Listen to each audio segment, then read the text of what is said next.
से दाना जे देही उदास गेले आशा पाश निवारुणी विषय तो त्यांचा झाला नारायण नावडे जन धन माता पिता विठाला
से दाना जे देही उदास गेले आशा पाश निवारुण्या विषय तो त्यांचा झाला नारायण नावडे जन धन माता पिता निर्वाणी गोविंद आसे मागे पुढे काहीच साकुडे पुढो निधी तुका म्हणे सत्य कर्म व्यवसाय घातलिया भय नरकादानी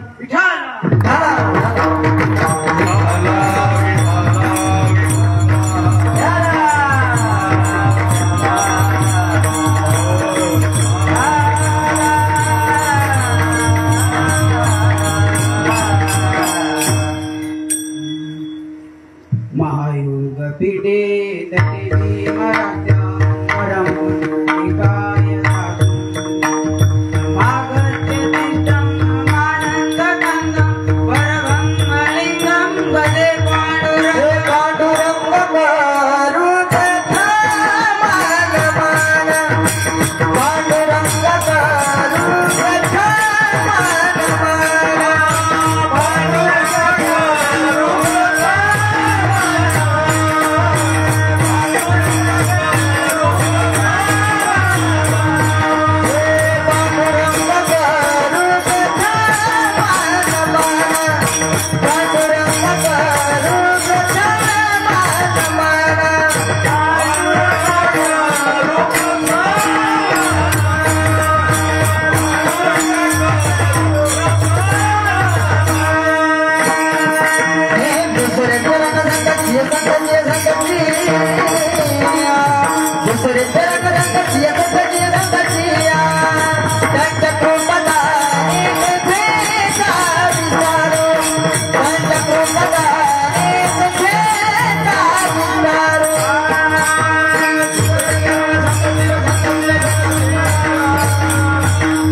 कलावज्ञे जीवोद धरातावतारं कलांगांगतेजोति कामोदि कलानि जबादापनोदार दक्षं समाधिस्तमूर्ति भजे ज्ञान नमो ज्ञानेश्वरा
साक्षात् परब्रह्म तस्मै श्री गुरवे नमः।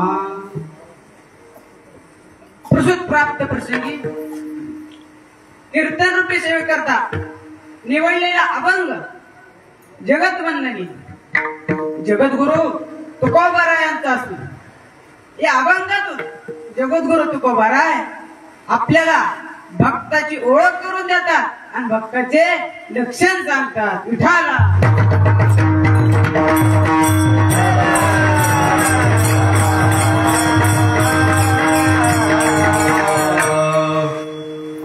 अल्पसा परिहार तो म्हणजे असा की दरवर्षी चालत आलेला असलेला अखंड हरिनाम सप्ताह, ग्रंथराज ज्ञानेश्वरी पारायण व भागवत कथा व दुसऱ्या दिवसाची कीर्तन रूपी सेवा सर्व गावकऱ्याच्या वतीने, सर्व सत्ता कमिटीच्या वतीने, सरपंच उपसरपंच यांच्या वतीने व ज्यांचा माझ्याशी कॉन्टॅक्ट झाला म्हणजे माझ्या गुरुशी, तसे माझे चुलते अशोक सटले यांचा व सर्व गावकऱ्याच्या वतीने मला एक कीर्तन रूपी सेवा माझ्या पामराच्या पदरात टाकली।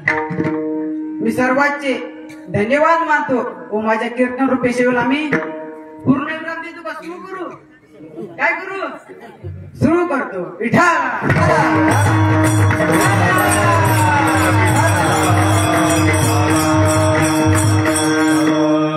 इकडे लक्ष द्या।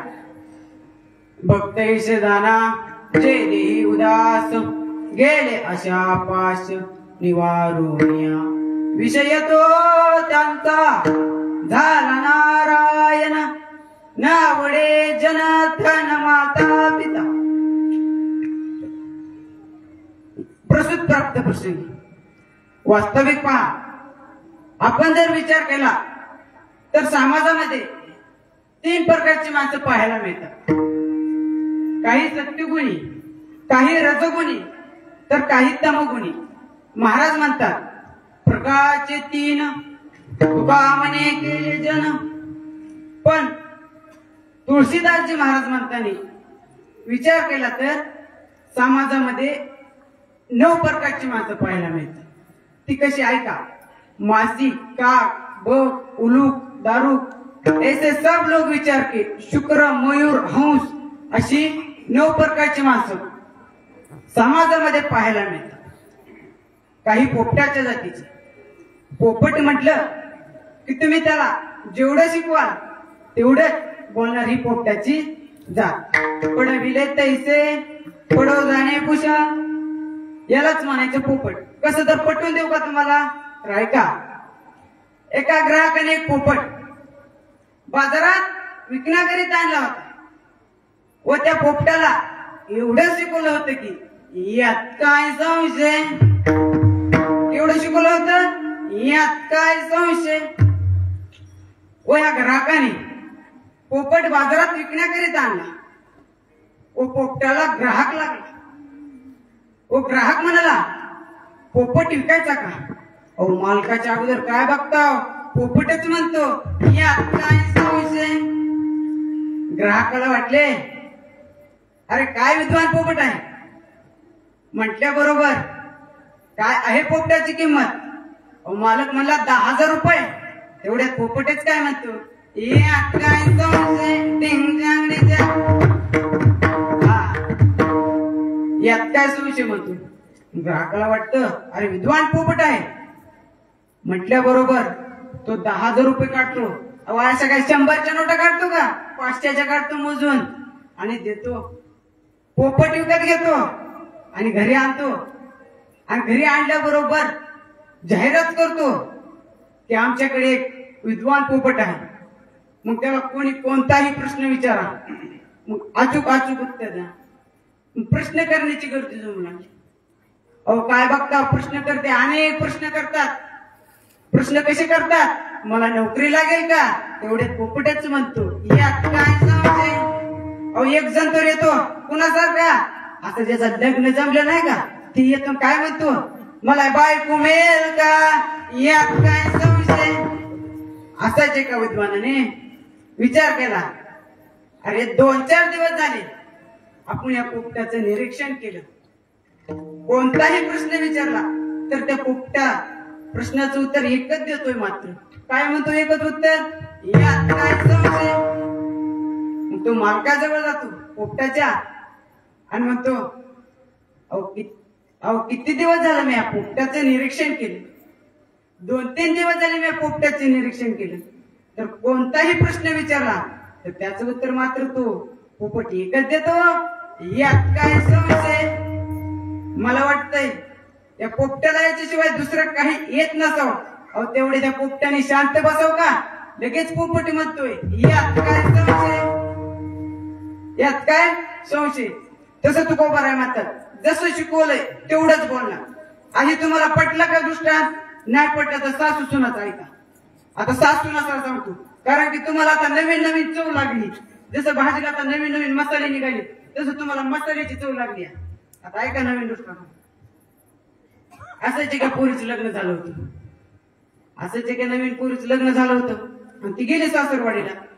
व सासरवाडीला जायच्या आधी तिच्या आईने सांगितलं होतं, हा बा तुला ना सासूबाई तिथे गेले की काम लावणार. आता नवीन सून म्हणल्यावर काम तर लावतीस किंवा ती कसली सासू असणार, किती माया करणारी असणार, करावंच लागतं का नाही तिथं सासरवाडीला गेल्यावर. होय काय माया बोल इकडे, करावं लागतं का नाही.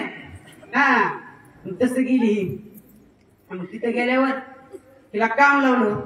मग हिच्या आईने काय सांगितलं होतं हिला, तिथं तुला सासूबाईनं काय पण काम लावलं तर सासूबाईला काय म्हणायचं, सासूबाई तुम्ही म्हणता ते अगदी बरोबर, अगदी बरोबर.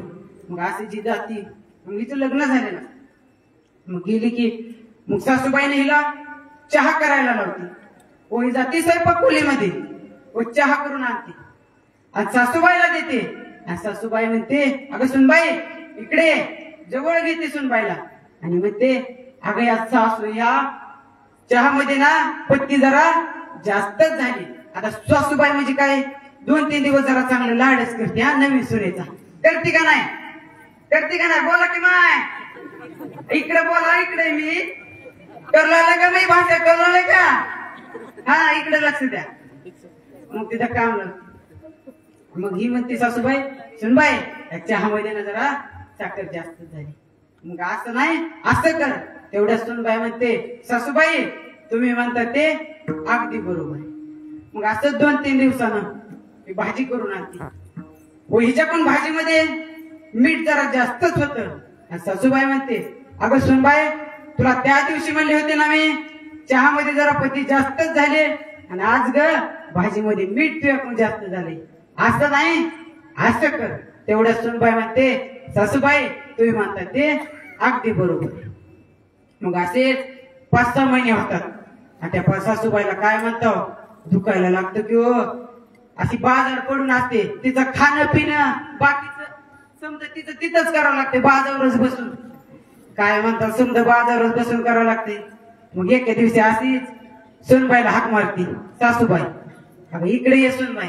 सुनबाईला जवळ घेते आणि म्हणते हो ग मी 5-6 महिने झाले एका बाजेवरच बसू नये. माझं काय बरं वाईट झालं तर आज नाही मी उद्या मरणार आहे. तेवढ्यात हिने शांत बसाव का? अहो बाळाचं थोबड का शांत असतं का? इथलं नाही तिथलं, तिथलं नाही तिथलं. तेवढ्यात लगे ही म्हणती सासूबाई तुम्ही म्हणता ते अगदी बरोबर आहे. विठाला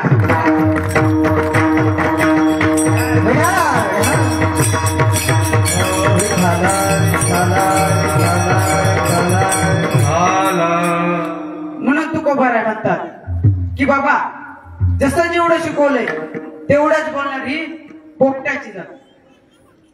तसे काय माणसं मोराच्या जातीचे असतात. जशी मेघाची कळी वावली की जसा मोर नसतो तसा दुसऱ्याच्या आनंदात आनंद मानणारी ही मोराची जात. काही बगळ्याच्या जातीचे असतात. अहो बगळा काय करतो तलावामध्ये उभा राहतो आणि काय वाटतं माशाला अरे आपल्याला बगळा हा राखत बसलेला आहे म्हणून मासा त्याच्या जवळ जातो, पण बगळा लगेच त्याचा घोट घेतो. तसे काही लोक साधूपणाचा आव आणतात परंतु साधूचं वरवर सोंग करतात. कसं अंगाला उनिया राख डोळे झाकुनिया करती पाप.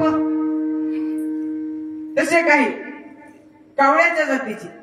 अहो कावळा म्हटलं की काय जिथं धक्कम तिथं चोच मारतो.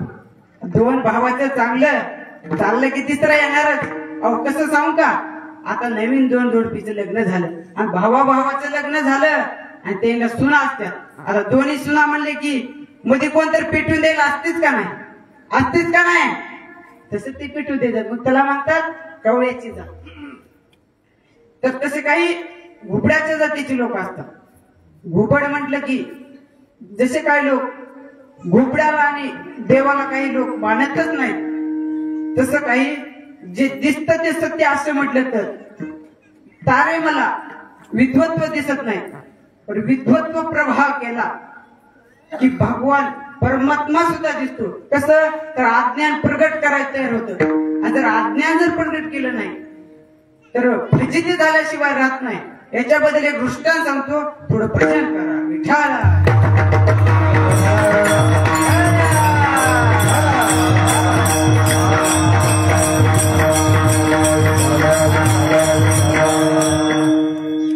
अज्ञान प्रगट करायच्या दृष्टांत म्हणजे कसं ऐका आता इकडं लक्ष असू द्या. अहो जावाई जावाई हा शब्द आला की कुणाच्या उकळा फुटत्यात तो गालावर, कुणाच्या फुटत्यात सासूच्या. बरोबर कशा बोलल्यावर मावशी 1 नंबर सासूच्या उघड्या फटक्यात असं बोलत जावा. तुम्ही जर बोललं ना त्या भाजीला तरी येत नाही. त्या भाजीमध्ये काही नीट लागत पण नाही. मीठ टाका किती चव टाकायची टाका पण ती चांगली लागत नाही. त्याच्याने बोलत जायचं, बोलायचं नाही, फटफट बोलायचं आपल्यापासून. जावाय म्हटले की असा गाळा उकड्या फुटक्यात कोणाच्या सासूच्या. आता जावाय हा शब्द आलायच 2 मिनिट आपलं इकडलं अज्ञान प्रगट करायचं दृष्टांत जरा बाजूलाच राहू द्या. जावाय हा शब्द जरा तुम्हाला सांगतो. असं काय झालं आता मी एका गावाला गेलतो तिथे एक मला भेटला आणि ते सांगू लागला अहो महाराज काय म्हणलो काय अहो म्हणला मी माझ्या सासरवाडीला गेलतो. मग म्हणलो काय झालं म्हणला काय वा सासरवाडीला गेलो तिथं मला सासूबाईने बासुंदी केली. म्हणलो कशी केली मग ती सांगायला. अहो जावाय बापू जावाय म्हणून सासरवाडीला गेलो आणि माझं लग्न पहिलंच झालेलं होतं आणि दिवाळीला मला सासूबाईनं बोलिलं होतं आणि जावाय हा गेला ना सासरवाडीला. सासरवाडीला म्हणल्या बरोबर सासूबाई काय म्हटली जावाय बापू आले वा आपले. आता जावाय बापू आले आता जावाय बापूला आपल्याला बासुंदी खायला काय द्या. जावाय बापूला आता जावायला वा बासुंदीच आपण खायला द्यायची. मग जावाय बापूला मग बासुंदी म्हटल्या बरोबर मग ही पहाटे 6 वाजता उठली आणि बासुंदी करायला लागली.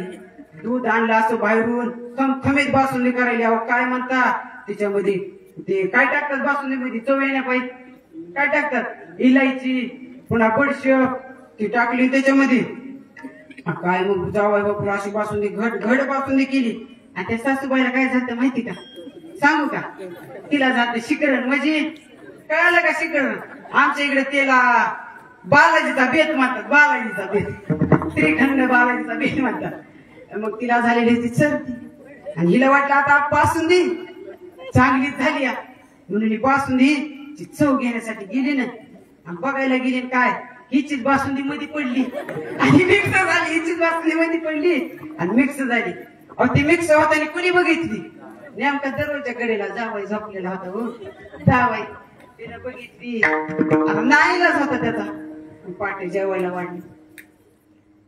वाढल्या बरोबर सगळे मग जेवायला बसले समजायला बासुंदी वाढली जावई बापूलाच बासुंदी वाढायची राहिली तेवढ्या सासूबाई म्हणते अहो जावई बापू तुम्हाला एवढ्या लाडाने प्रेमाने मी जेवायला बोलले आणि मी बासुंदी खायला बोलले मग जावायला बासुंदी खायला बोलले म्हटल्या बरोबर जावई तेवढ्यात काय म्हणतो अहो सासूबाई आपल्याला काय पण वाढा बाबा पर आपल्याला बासुंदी ना ग बाबा बासुंदी ना ग त्यानं काय बघितलं होतं सासरवाडीची काय पहिली होती बालाजीचा बेत असा श्रीखंड बेत पडला होता त्याच्यावरती बघितला आणि मग काय सासूबाई विनंती करते अहो जावई एक तरी चमचे खावा मग जावई म्हणतो बरं खातो त्याला काय माहिती आता जावई सासूबाई मध्ये गेली आणि मी पातील्यापाशी गेली पातील्यापाशी गेल्या बरोबर ती अशी म्हणली माझ्या जावायला मी किती दिवसाने बासुंदी केली आणि किती भारी घट झाली आणि ती चमच्याने उचलती आणि नेमकी ती बालाजीचा श्रीखंडाचा बेत येतो चमच्याने नेमका बेत येतो आणि तेवढ्यात म्हणती माझ्या जावायला मी किती प्रेमाने बासुंदी केली बासुंदीसाठी तुटायला सुद्धा गेली अशी उचलून बघते तुटायला सुद्धा गेली माहिती हो आणि जाती जावयाजवळ नेत आणि काय म्हणते जावं धरा तुम्हाला बेत काय बासुंदीचा बेत त्याचा नाईला जात खाऊन टाकत विठाला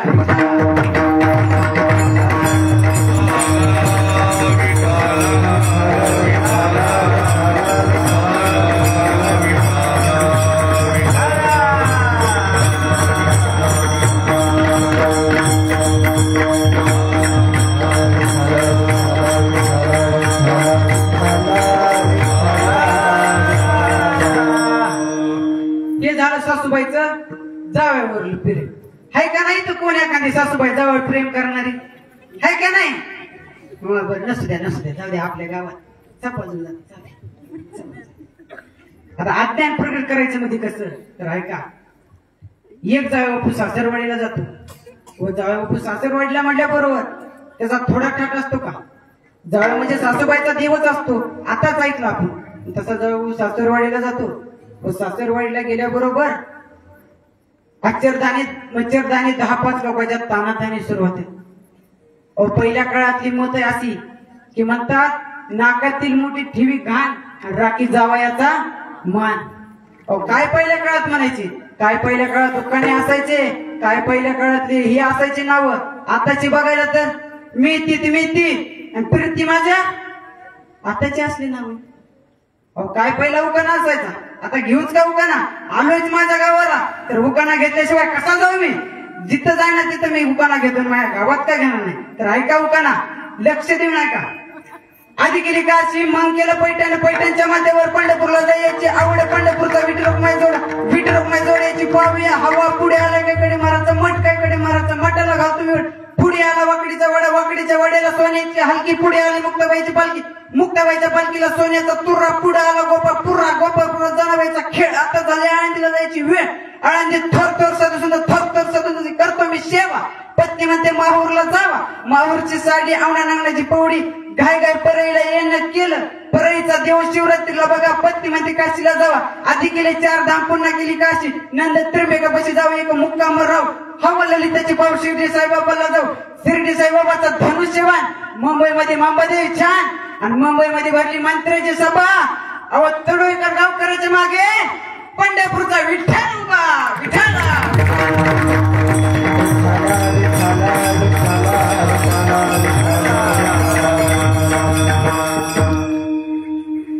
जावई बापू सासरवाडीला जातो. सासरवाडीला म्हटल्या बरोबर आश्चर्यदानी मच्छरदानी 10-5 लोकांच्या तानात आणि सुरू होत्या. मग सासूबाई ना संध्याकाळचं जेवण वगैरे तयार केलं. व संध्याकाळची 8 वाजली. ओ या जावई बापूला हाक मारली. अहो ह्यानं पहिल्यांदा सांगावं का नाही मला रात आंधळ आहे म्हणून. यानं अज्ञान प्रकट करायला नाही. व स्वयंपाक झाला. व सासूबाईनं हाक मारली. चला जावई बापू जेवायला म्हटल्या बरोबर जावई आला. व सगळे लोक ताटाकडे तोंड करून बसले. व हा एकटाच भीतीकडे तोंड करून बसतो. आणि तेवढ्यात सासूबाई म्हणते अहो जावई बापू ती भीत आहे. तेवढ्या थांबवतो. अहो सासूबाई तुमची भीत किती चुकडी आहे ते बघत होतो. हे ना आधी अज्ञान प्रकट करायला नाही. अज्ञान आहे का अज्ञान प्रकट करायला नाही. मग लगेच जेवणाचा बेत वगैरे जावई बापूला वाटतो. वाटताना काय होतं दुधाची वाटी ना ताटाच्या बाहेर वाटत. ताटाच्या बाहेर वाटल्याबरोबर समजा जेवण वगैरे मग मांजर येते आणि दूध पिऊन जाते. आणि तेवढ्यात पिऊन जाताना कोण बघतंय सासूबाई बघते. सासूबाई म्हणते अहो जावई बापू मांजर दूध पिऊन चालली. तेवढ्यात जावई म्हणतो अहो सासूबाई तुमचं लाडाचं मांजर आहे कसं मारू म्हणून मार नाही. तेवढ्यात सासूबाई म्हणते आपलं मांजर नाही ते शेजाऱ्याचं मांजर आहे. तेवढ्या जावई बापू म्हणतो एवढ्या हिला एवढ्याच म्हणतो आता बघतोच हिला आलं की मारतोच. असा मनामध्ये विचार चालू होता. व ताटातली चपाती संपली जावायच्या कुणाच्या जावायच्या. सासूबाई चपाती वाढीत आली. कुणाजवळ आली जावयाजवळ आली. जावई बापूला वाटलं अरे आता मांजरच आली काय की शेजाऱ्याची मांजर म्हटल्या बरोबर आपल्या घरची थोडीच पुन्हा शेजाऱ्याची मांजर आहे. त्याच्या लक्षात आलं. ओ जावय सासूबाई अशी जावायला चपाती ठेवायला आणि जावई बापू सासूबाईच्या कानाखाली कण कण कण असं वाजलं बघा. हे तर इथंच वाजवले लग्न व्हायचे आज लग्न झालं किती वाजलं सासूबाईला काय नाही. असं वाजल्या बरोबर सासूबाईला वाटलं अरे आपल्याच्याने काहीतरी चुकलंय. सासूबाई गप बसल्या व तशाच मध्ये गेल्या. व रात्रीचे 2 वाजले. व 2 वाजले व या जावई बापूला होतं रात आंधळ. त्याने पहिल्यांदा पण सांगितलं नाही की सासूबाईला मला रात आंधळ म्हणून. याला लागली लघवी आणि लघवी लागल्याबरोबर हा तसाच निघाला आणि पायऱ्याजवळ आला. पायऱ्याजवळ आला उतरत गेला. पहिल्या काळात कसं असायचं असा वाडा असायचा. वाड्याला अशा पायऱ्या असायच्या. इकडल्या ना इकडल्या बाजूला काय असायचे ढोरं असायचे का नाही पहिल्या काळात. आता तर ढोरं नाही आता कुत्र. आणि कुत्र्यापासून काय लिहिलेलं असतंय आमच्या कुत्र्यापासून सावध राहा लिहिलेलं असतंय का नाही. काय पहिला काळ होता. तसंच मग जावई बापू चापचित चापचित पायऱ्यावर आला. पायऱ्या उतरतात तिथे उतरतो आणि तिथंच बांधलेलं असतं म्हशीचं रेडकू म्हणजे म्हशीचा हाल्या तिथंच बांधलेला असतो. हो येतो व जावई बापू लघवी करून येईपर्यंत त्या म्हशीच्या रेडकानी त्या फेटाचे 2 तुकडे केलेले असते. व जावा येतो हो म्हणतो आता कसं जायचं आता तर झाली पंचायत.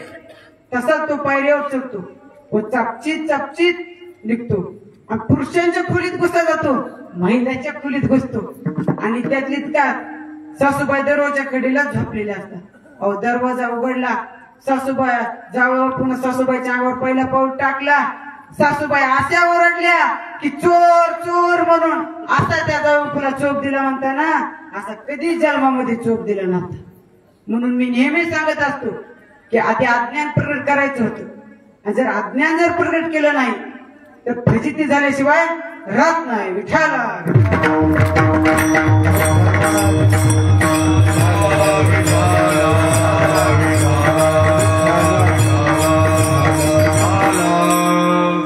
अज्ञान जर प्रकट केलं नाही ना तर फजिती झाल्याशिवाय राहत नाही.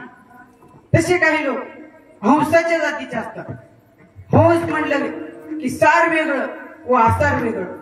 आसार म्हणजे संसार व सार म्हणजे भगवान. कसं तर फलकडतो संसार फलकडतो संसार येथे सार भगवंत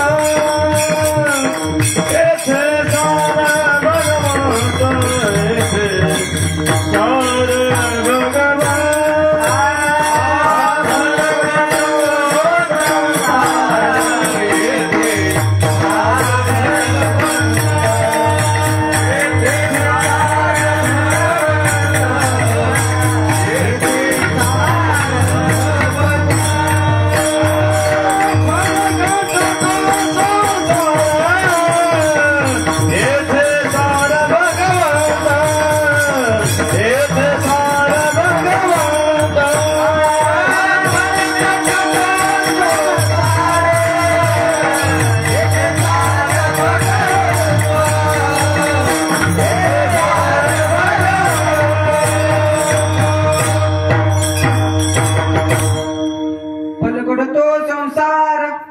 हे तिसार भगवंत. तसे काही लोक माशीच्या जातीचा असतात. माशी म्हटलं की आपणही खात नाही, व दुसऱ्याने खाल्लं तर त्यालाही पचू देत नाही. तसे काही लोक सत्य कर्म करत नाही, पण सत्य कर्म करणाऱ्याला विरुद्ध करतात. मग अशा माणसाकडे तुकोबारायचं लक्ष गेले आणि म्हणाले, बाबा रे बाबा, सत्य कर्म करा, सत्य कर्म करा म्हटले नाही.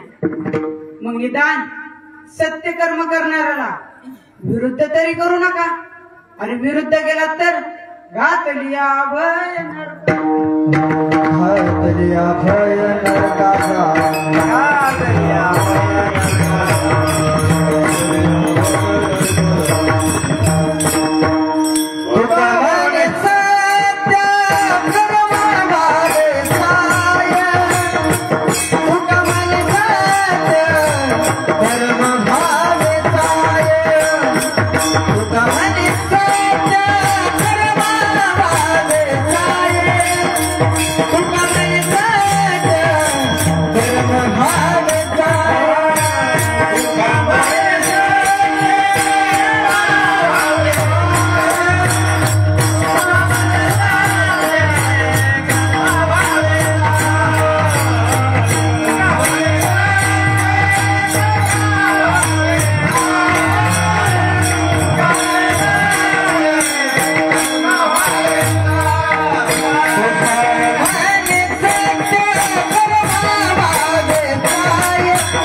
काय म्हणता, अद्योगितेला पण जावं लागलं. प्रत्येक मनुष्यानं काही ना काही केलं तर दररोज एकच विचार करावा की झोपताना, अरे देवा, येताना काय घेऊन आलो व जाताना काय घेऊन जाणार आहे.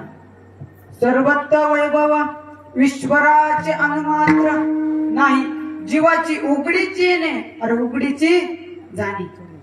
हो, शेवटचा विचार करा.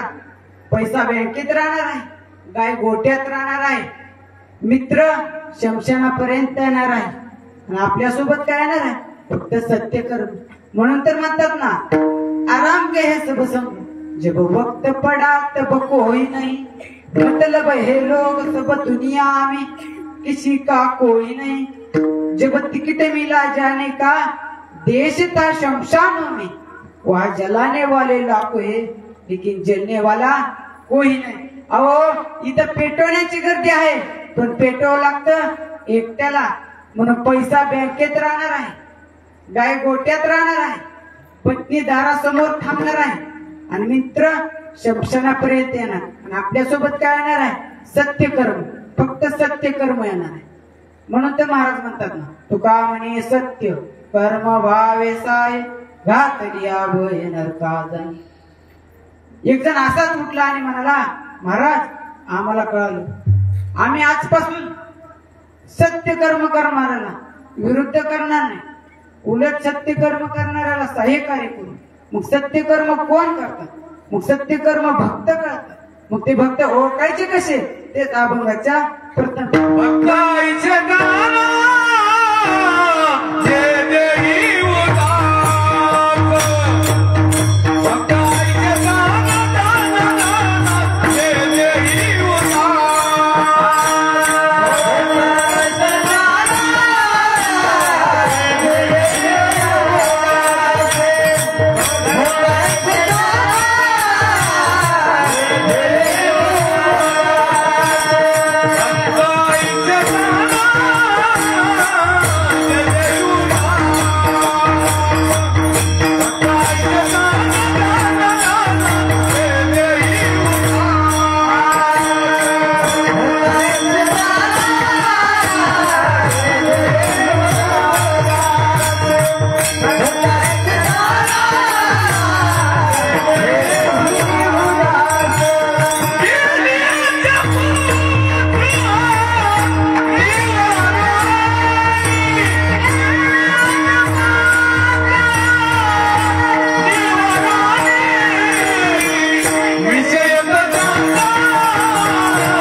विषय तो त्यांचा झाला नारायण, नावडे जन धन माता।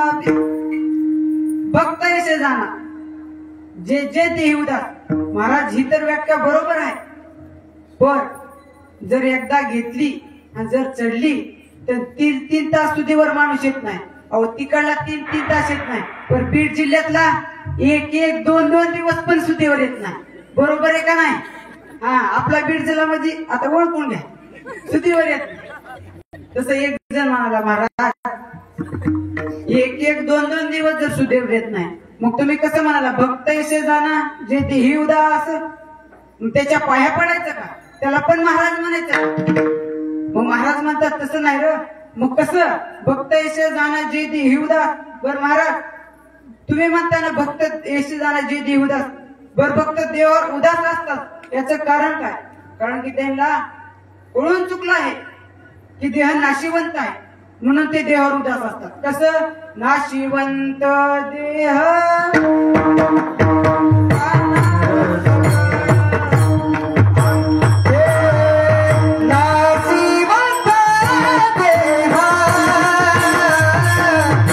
जाना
असंच एकदा कबीर महाराज रस्त्यावरून जात असताना कुत्र्याने पायाला लचका धरलेला.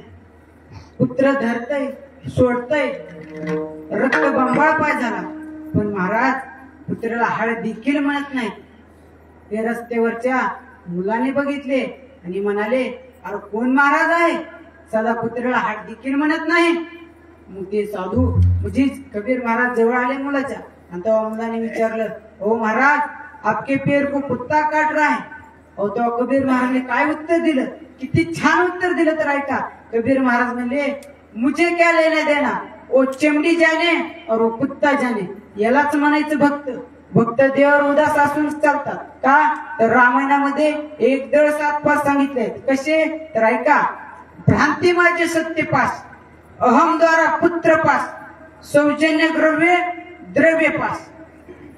अहम मीपणा नाही, दारा पत्नी बदल आसक्ती नाही. अहो तुकोबराची पत्नी मी तर तुकोबरा देवापाशी जाऊन आभार मानते. अहो ती काय करायची तुकोबरासाठी, काय करायची आवडीचे तुकोबरासाठी. अहो तुकोबरा जर एका दिवस भंडारा डोंगरावर गेले तर तिथं जायच्या, पाय पाय जायच्या, आणवानाच्या जायच्या, पायामध्ये चप्पल सुद्धा नसायची. अहो ते पहिला काळ होता, पायामध्ये चप्पल सुद्धा नसायची. तसेच तुकोबराकडे जायच्या, एका हातामध्ये कॅटली घ्यायच्या, कॅटलीमध्ये भाजी आणि डोक्यावर भाकरी घ्यायच्या, आणि तसंच तुकोबराकडे जायच्या. पण एवढी तुकोबरावर त्यांची निष्ठा होती की तुकोबरा जेवढे बिगर जेवत नव्हत्या. पण आताच्या प्रतिव्रता आहेत का, प्रतिव्रता म्हटलं तरी हरकत नाही. आताच्या नवरा येव का नाही येव, नवऱ्याचा काय आता पत्ता नाही. आपल्याला काय करायचं नवऱ्यानं, आपला पोटोबा आणि पुन्हा इठोबा, पुन्हा झोपोबा. नवरा आला का नाही आला, त्याला आलं की म्हणायचं तेव्हा तिथं ड्युटी खाय कुत्र्या म्हणतात का नाही. असे तिकडे बाया, मी अनुभव आहे, हे माझा अनुभव. आता मी दररोज गावात फिरतोय ना, हे मला अनुभव आहे. आता सांगूच का, तर सांगतो. असंच एक नवीन जोडपं होतं व त्याचं लग्न झालेलं होतं. लग्न झालेलं होतं. मग आता आपल्या खाल्ल्या गावामध्ये कसा पार आहे, तसंच समजे मित्र बसले. मित्र बसल्याबरोबर मग कुणाच्या गप्पा निघायला कोण सांगायचं, अरे माझी बायको असे, कोण म्हणायचं अरे माझी बायको असे. यांना गप्प बसाव का, हा लगे म्हणाला, अरे बायको आपल्यासारखी असावी, मला कधीच सोडून जेवत नाही, माझी वाटच बघत थांबते, काही सुद्धा घेत नाही, पाणी सुद्धा घेत नाही. तेवढ्यात एक जण म्हणाला, अरे बायकाची जाती बायकाची जात र, मला अनुभव आलाय र, मला अनुभव आलाय, बायकाची जाती बायकाची जात. करू लागले का माई भाषा, करू लागले. लातूर काढला, हो लातूर काढला, भाषा करू लागलाय. हा धाराशिव लातूर आता मिक्स झालंय ना, ते धरलंय त्याच्याने. तसंच मग तू ते म्हणते एक दिवस बघूच. तसंच मग एक दिवस बघू म्हणतो. मग हा घरी जातो, न बायकोला म्हणतो आज मी ऑफिसला चालू. मग ऑफिसला जायचं म्हणून नाटक करतोय. व घराच्या मारोदा जाऊन बसतो. हिला वाटतं आता आपला पती ड्युटीला गेला. हिला खाण्याची लहर होती, हिला खाण्याची लहर होती.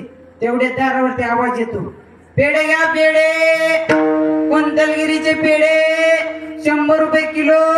हिला राहतच नाही ना, लगेच पेढेवाल्याला हाक मारते आणि 1 किलो पेढे घेते. 1 किलो घ्यायच्या ऐवजी 2 किलो घेते. तिला चव भारी लागते ना. आता बायाला चव कळतात का ना बाया, कशी झाली भाजी कशी नाही. लगे नसता नाव ठेवलं आहेतच कुठे ना कुठे, आहेत त्याच्या बाया. चांगल्याला वांगल्याला चांगलं असं करणार बाया. तसंच मग तिनं 2 किलो पेढे घेतली आणि हा वरी समजा पाहत होता ना. अशीच उन्हाची दिवस सुरू होती, उन्हाचा कडकडाट होता. हिनं समजा वरून बघू लागला. हिनं लगे मग पेढी घेतली 200 रुपयाची. पेढी खाऊन टाकली.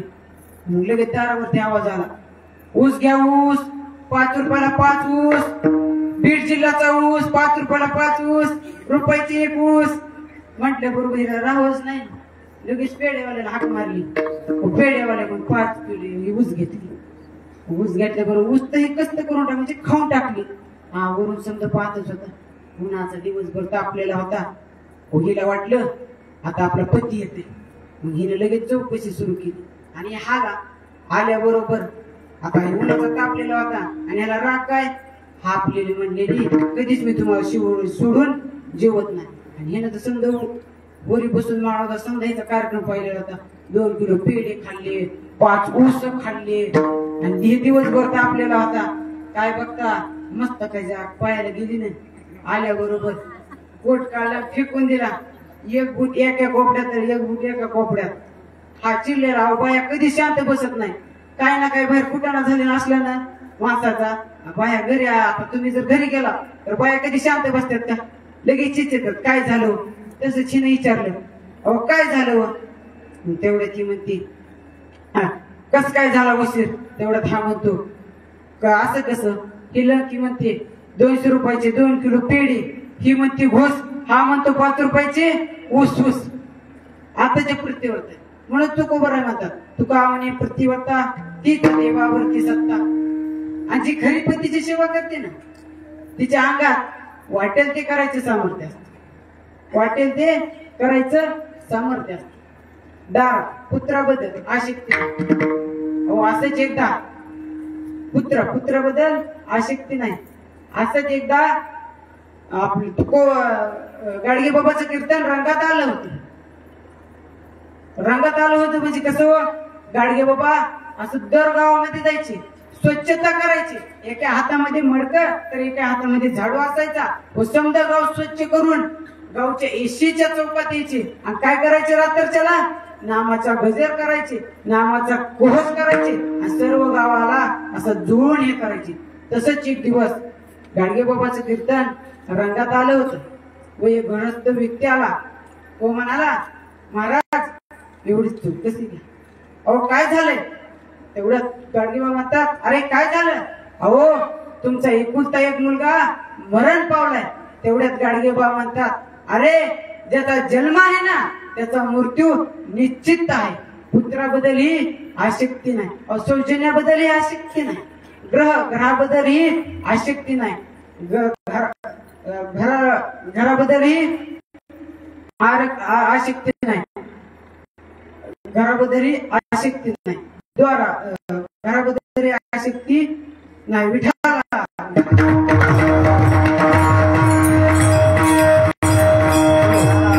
घराबद्दल आसक्ती नाही जळवणीया संसार बेसुलो अंगणी घराबद्दल आसक्ती नाही द्रव्याबद्दल आसक्ती नाही हो महाराष्ट्राचे राजे छत्रपती शिवाजी महाराज नजराना पाठीचा तुको भरायला तरी स्वीकार नाही काय म्हणतात काय तुला ठेवा आम्ही विठ्ठलाची व्हावा आशा उपजली आन वासू नीच वामन आले तयाशी आशा नदीन केले देवाशी कथा काय विश्वराशी हनुमंतरायामध्ये या पाशापैकी एकही पाश नव्हता अहम नव्हता द्वारा नव्हता पुत्र नव्हता सौजन्य नव्हता द्रव्य नव्हता व द्रव्यही नव्हता मग या पाशाची निवडता कशामुळे झाली हेच उत्तर रामायणामध्ये आहे या 7 पाशाची निवृत्ती नाम नामे करी मारुती कारण की भक्ताच्या नामातच हे होतं हेच अभंगाच्या दुसऱ्याच्या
जग नाव ठेवणारच. अहो चांगल्याला पण नाव ठेवतो आणि वांगल्याला पण ठेवतो. कसं? अहो जग एकाचा चिवडा खात, दुसऱ्याचा चहा पेत, तिसऱ्याचा गाडीवर बसत, चौथ्याचा प्रचार करत आणि पाचव्याला निवडून आणत. या जगाचा स्वभाव असाच आहे. समोरच्याला घोड्यावरही बसू देत नाही आणि पायही चालू देत नाही. अहो धन का आवडू नये? धनाच्या मागे तर भगवंताचे 15 अनर्थ सांगितले.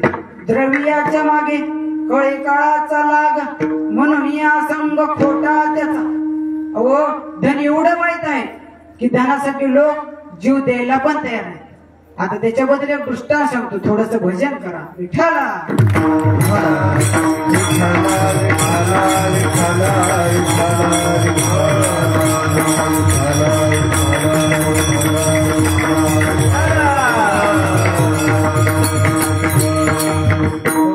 देवणी धन एवढं वाईट आहे की धनासाठी लोक जीव द्यायला तयार आहेत. तुका म्हणे धन धनासाठी देती प्राण. तर काय झालं? एकदा एका गावचा असा पाटील होता. उस पाटील श्रीमंत होता, चांगल्या घराण्याचा होता. पण पाटलाने कधीच रुपया कधी दिलेला नाही कशाला. धार्मिक कार्याला तर नाही, गावातल्या सप्त्याला नाही, गणेश मंडळाला नाही, साध्या पंक्तीला सुद्धा कधी दिलेला नाही. तसंच एकदा गावातली वारकरी काय म्हणतो, गावातले वारकरी जातात पाटलाकडे आणि पाटलाला म्हणतात, अहो पाटील चला की वारीला. पाटील म्हणतो, आपल्याला नग बाबा. अहो चला हो पाटील. असेच विनंती करतात पाटलाला. पाटील चला म्हटल्या बरोबर पाटील म्हणतो कसा बसा हो होतो. पाटील चला म्हणतो. तसंच हे पंढरपूरला जातात. मग आता पंढरपूरला गेल्यावर आपण दुसऱ्या दिवशी कुठे जातो?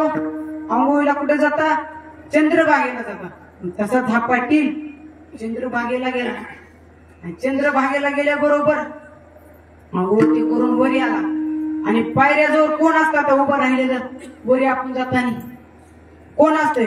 असा मोराची टोप असतो त्याला उभा, हातामध्ये चिपळ्या असतात. असा मी कसा बांधलं उपरणं, तसं उपरणं बांधलेला असतो आणि असा करतो. कोण असतं ते? वासुदेव आला रे वासुदेव आला, सकाळच्या पारी हरिनाम बोला. वासुदेव आला, सकाळच्या पारी हरिनाम बोला, हरिनाम बोला, हरिनाम बोला. तसा तिथे वासुदेव उभा असतो. मग पाटील आता वरी जातो आणि वरी गेल्याबरोबर पाटला समोर वासुदेव होतो. वासुदेव काय म्हणतो? ओ पाटलाच्या नावानं वासुदेवाला दान पावलं, पाटलाच्या नावानं वासुदेवाला दान पावलं. असा म्हणतो की तेवढ्यात पाटील म्हणतो, अहो वासुदेव मी तुम्हाला रुपया दिला असता बर का, पण मी इकडे माझं पाकिट काहीच आणलं नाही. माझं पाकिट ना माझ्या खोलीवरच राहिले. तुम्ही जर माझ्या खोलीवर आला तर रुपया देतो. अहो ते काय वासुदेव होता का खरा? भगवान परमात्मा होता. कारण की पाटलाची परीक्षा घेण्यासाठी भगवान तिथे प्रकट झाला होता. अहो कसला म्हणता? मोराचा पिसाचा तुरा घातलेला, असा गंध लावलेला आणि काय म्हणता अहो ते देवाचा अवतार होता वासुदेव. म्हणजे काय हे होता का? बरं म्हटल्या बरोबर पाटील गेला. मग असाच पाटील पंढरपूर मध्ये प्रदक्षिणाला आला. आल्याबरोबर हे पाटल्याला म्हणजे वासुदेवाला पाटील दिसल्याबरोबर वासुदेव पाटलाजवळ गेला. काय म्हणतो? ए पाटलाच्या नावानं वासुदेवाला दान पावलं, पाटलाच्या नावानं वासुदेवाला दान पावलं. तेव्हा जातो त्याच्यापाशी. पाटील म्हणतो, हे बघ वासुदेवा, मी तुला रुपया दिला आता, पण आता मी माझ्या नातवाला खायला घेतले, लेकीला घेतले आणि माझ्यापाशी फक्त माझ्या गावाकडे तिकट्या पुढचे पैसे राहिले. तू जर माझ्या गावाला आला रुपयाची मी तुला 2 रुपये देतो. मग वासुदेव म्हणतो बर. असाची 1-1.5 महिन्याने पाटील असा चांगला, आता आपल्या तिथं कशी एसटी येते तसं मग ते चौकामध्ये बसलेला असतो पाटील. आता चौकामध्ये पाटील बसलेला असतो. मग एसटी येते नेमकी आणि त्या एसटीतून उतरताना कुणाला बघतो तो? वासुदेवालाच बघतो. आणि वासुदेव बघितल्या असा धूम टाकतो की घरी पळत जातो. घरी पळत गेल्याबरोबर पाटील पिशी जातो म्हणतो, होय ग आपण कधी कुणाला रुपया दिलेला आहे? तेवढ्यात पाटील म्हणतो, नाही आपण कधी कोणाला काय दिलेलं आहे नाही. तसंच मी एकदा पंढरपूरला गेलतो आणि मला तिथं वासुदेव गावलाय आणि ते वासुदेव पंढरपुरापासून माझी घरापर्यंत फजिती करायलाय, नुसता रुपया मागायलाय. आता तुला एकच काम आहे, आपलं मरायचं सोंग करायचं. कशात सोंग करायचं? मरायचं. पाटील अशी मांडी घालून बसती आणि त्याच्या मांडीवर म्हणतो कुठं कोण? पाटील. आणि काय पाटली बाशी कुंकू पुसती, बांगड्या मोडती आणि मोडल्या बरोबर रडायला लागती. तेवढ्यात हा वासुदेव चौकात येतो, उतरतो. उतरल्या बरोबर तिथल्या एका माणसाला म्हणतो, अहो पाटलाचं घर कुठं आहे? तेवढ्यात हा म्हणतो, समोरच घर आहे, दुसऱ्या बोरी जर गेला तिथंच घर. मग लगेच वासुदेव जातो. वासुदेव गेल्या बरोबर लगेच तिथं जातो म्हणतो, पाटलीन, ओ पाटली बाई, अहो पाटील आहेत का? पाटील आहेत का? तेवढ्यात ती वासुदेव, तेवढ्यात मधून आवाज येतो, अहो वासुदेव, पाटील आताच होते हो, आताच होते, आता एवढ्यात गेले. एवढ्यात गेल्या बरोबर म्हणल्या बरोबर वासुदेव म्हणतो, अरे आता आपण एवढ्या लांबून आलो, आपली फजिती झाली, उगाच आलो या पाटलाच्या रुपयासाठी. या पाटलाला काय वाटतं, अर पाटील आता पाटलाला वाटतं, अर आता हे वासुदेव जातोय काय की, जातो काय की वाटलं वाटलं त्याच्या मनामध्ये. तेवढ्यात वासुदेव म्हणतो, आता आलोयच ना पाटलीनबाई, मी आलोयच ना, तर पाटलाची मातीच करून जातो. आलोयच आता पाटलाची मातीच करून जातो म्हटल्या बरोबर. मग काय असं कडक पाणी दाखवतात पाटलाला, गरम पाण्याने अशी पाटलाला आंग घालतात, तरी पाटील असा हालत सुद्धा नाही, असा हालत सुद्धा नाही. का? कारण की त्यानं कधीच कोणा रुपया दिला नव्हता, असा होता तो पाटील, हालत सुद्धा नाही. तसंच मग पाटलाला मग त्याच्यावर झोपितात, बांधतात, पाटलाला कुठे नेतात? शमशम भूमीत नेतात. शमशम भूमीत नेल्या बरोबर तिथं आग्नीचा चटका देतो. पाटलाला अशा आग्नीची अशी आग होती, अशी तडाखे हे होतात. तेवढ्यात मग भगवंत रूपी वासुदेवाला दया येते, हो दया येते. आणि भगवंत रूपी वासुदेव काय म्हणतो, पाटील रुपया सुटला. लगेच पाटील म्हणतो, हा गट्ट्या उठला, विठाला.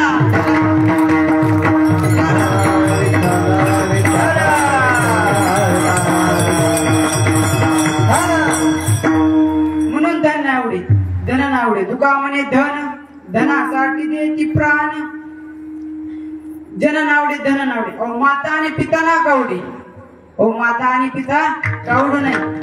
तर असंच एकदा प्रल्हादाला कोण आवडत नव्हतं? आपला वडील आवडत नव्हतं. तसेच एकदा प्रल्हादाला एकदा राज्य संस्थेमध्ये शिकण्या टाकला होता. प्रल्हाद तिथे शिकला नाही, उलट आपल्या बालमित्राला भोवताली बसवायचा आणि विचारायचा, अरे काय शिकता? अरे काय तुमच्या बापाचा फायदा? अरे असं शिकू नका, असं हे करू नका म्हणायचा. आणि तेवढ्यात हिरण्यकशिपूला कळालं आणि म्हणाले, अरे काय शिकलाय प्रल्हाद? तेवढ्यात प्रल्हाद म्हणतो, एक म्हणे नारायण या वाचून काही नेणे, या वाचून काही नेणे. हिरण्यकशिपू लाल डोळे करतो आणि म्हणतो, कुठे तुझा नारायण? लगेच प्रल्हादाने असं खांबाकडे बोट करतो आणि म्हणतो, खांबावरी रात मारिली दुर्गा, खांबावरी रात मारिली दुर्जने,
खांबामधून नारायण प्रगटले आणि प्रगटल्याबरोबर प्रल्हाद काय करू लागला? प्रल्हाद भजन करू लागला. याचं भजन करू लागला.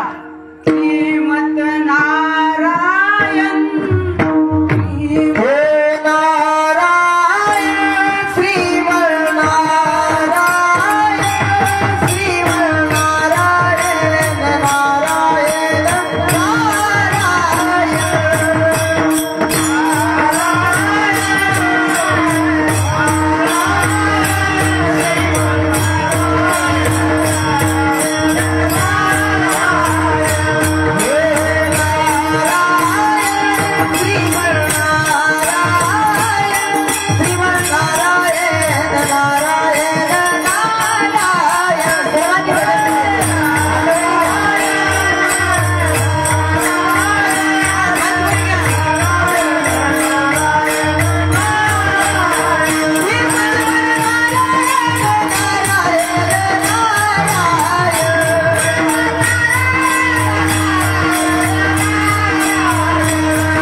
आपला पितेचा वध डोळ्याने पाहिला तरी वाईट वाटलं नाही. का? कारण की परमात्म्यात आणि आपल्यात अंतर पाळणारा प्रल्हादाला बाप आवडला. हेच अभंगाच्या तिसऱ्या चरणात. निर्वाणी गोविंद आशे मागे पुढे, निर्वाणी गोविंद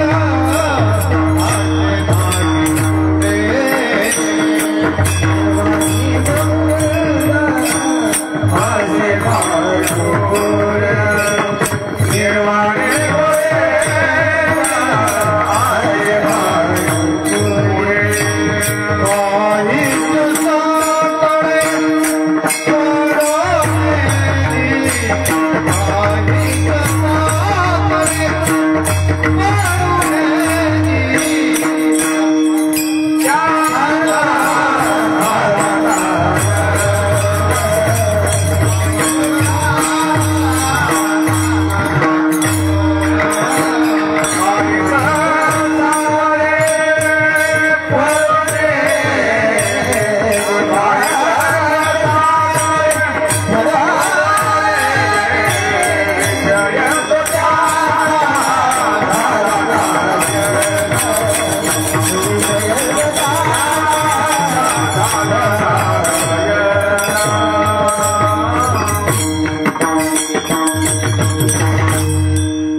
आसे मागे पुढे काहीच साकुडे पडो निधी. ओ निर्वाणी गोविंद असे मागे पुढे. ओ जरा महाभारतातलं प्रकरण आठव. ज्या वेळेला दुःशासनानं सांगितले जाओ दुःशासन बाल खिच कर लाव द्रौपदी. दुःशासन उठला द्रौपदी पर्यंत गेला आणि द्रौपदी विनंती करू लागली मी तुमच्या भावाची पत्नी आहे मला हात सुद्धा लावून हे कर नका म्हणून लागली. तो दुःशासन होता म्हणाला तो आमच्या भावाची पत्नी का कोण पण असू दे. तसा दुःशासनानं द्रौपदीला फरफट सभेत ओढीत आणलं. ओढीत आणल्याबरोबर पहिल्यांदा द्रौपदीनं द्रोणाचार्याकडे बघितलं त्यालाही वाईट वाटलं. कृपाचार्याकडे बघितलं त्यालाही वाईट वाटलं. अहो काय म्हणता समजा आपल्याचे 5 पती आहेत का त्यांच्याकडे पण बघितलं पण कोणी सुद्धा तिला वाचवण्यासाठी आलं नाही. अहो कोणी सुद्धा वाचवण्यासाठी आलं नाही. शेवटी द्रौपदीने कुणाचा दावा केला? माझी काया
आल्याबरोबर कृष्ण आल्याबरोबर द्रौपदीमध्ये साडी होती का साडीमध्ये द्रौपदी होती हे आणि गांधारी वस्त्रे हरणे वस्त्रे कैची झाली वाहुनी वस्त्रे हरणे वस्त्रे कैची झाली वाहुनी वस्त्रे हरणे वस्त्रे कैची झाली वाहुनी वस्त्रे हरणे वस्त्रे कैची झाली वाहुनी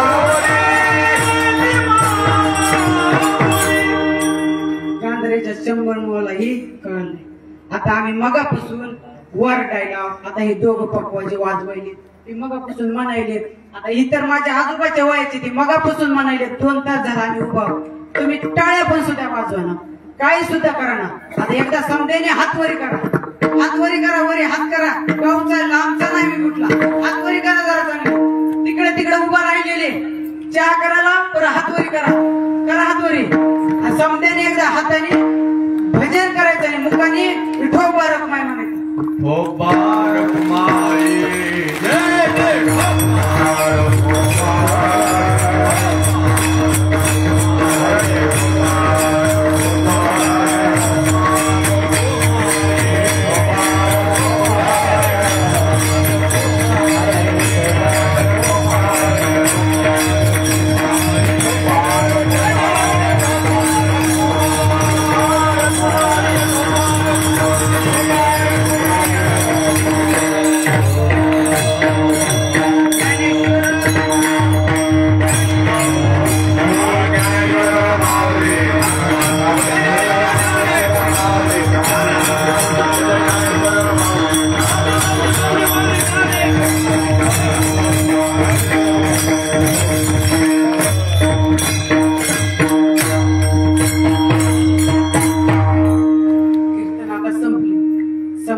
गावकऱ्याच्या वतीनं हे मला कीर्तन रूपी सेवा माझ्या पामराच्या पडद्यात आली माझ्या गुरुच्या आज्ञेने समजायच्या मी चरणी नसमत होतो अहो कोण म्हणतं की आई बापच चांगले लागतात अहो आता समजा गावाला माहिती माझ्या आई बापाचं काय माहिती का नाही माया अहो मला आई बाप म्हणायचं नाही पण कोण म्हणतं आई बापच चांगले लागतात अहो आजी पण चांगले असलं ना तरी चांगला मुलगा घडतो आता समजा गावाला माहिती मी आजी पाहिजे एवढं मी मोठं झालेलं नाही समजा गावाला माहिती कोण म्हणतं आई बापच लागतात अहो आई बाप म्हणजे नुसतं म्हणायला असतं एवढं काही नसतं आई बाप पण असतात आणि समजत असत माझ्या गुरुच्या आणि माझ्या आजी आजोबाच्या आशीर्वादामुळे मी आधी नारदाच्या गादीवर उभा आहे जेवढं बोलतो तेवढं माझ्या आजी आजोबा पाहिजे बोलतो मला एवढं ते इतरोग आणून सोडलं मी आजी आजोबाला कधीच माझ्या विसरू शकत नाही तिची ऋण तर कधीच मी फेडू शकत नाही माझ्या आजी आजोबा इतरोग मला एवढंच मी माझं बोलतो आणि